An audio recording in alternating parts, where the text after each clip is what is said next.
यतै यो चाहिँ बुझ्यो के गर्नु हो भाइ यो काम बुन्नु पेटानी बुन्नु यो धागो उयो गर्ने यो तान बुन्नको लागि पेटानी बुन्नु मजाले हामी धिमारहरूले चाहिँ आफूले लगाउने पोसाक चाहिँ आफू सिलाएर बुनेर लाउँछौँ होइन भाइ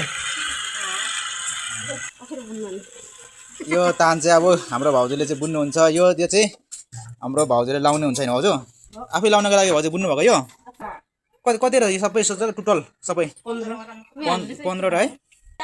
यहाँ त यस्तो धागो बनाउने डल्लो अनि यहाँ लाउने अनि बुन्ने भाउजू है ओहो मजा आउँछ भाउजू बुन्ने यस्तो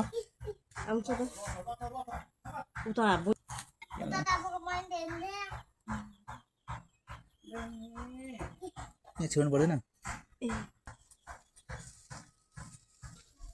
ल साथी हो हेर्नु है यसरी बुन्छ यो चाहिँ हाम्रो धिमारहरूले चाहिँ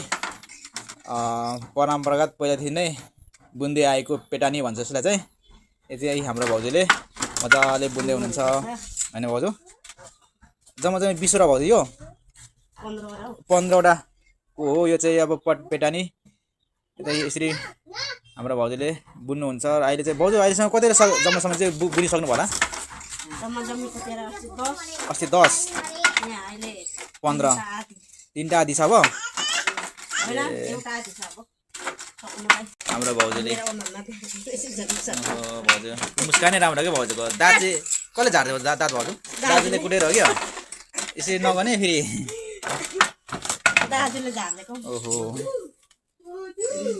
ल साथी यस्तै छ अहिले चाहिँ हाम्रो भाउजूले मजाले बुन्दै हुनुहुन्छ पेटानी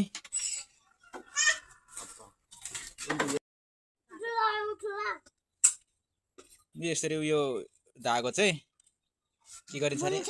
के गर्छ यसलाई के भन्छ नले भराइका अब के भन्नु नेपालबाट के भन्छ धिमालबाट त नले भराइका भयो यसरी यो तान बुन्नको लागि कालो धागोले यता यसरी गर्ने गोलो बनाएर अनि चाहिँ यतातिर बुन्ने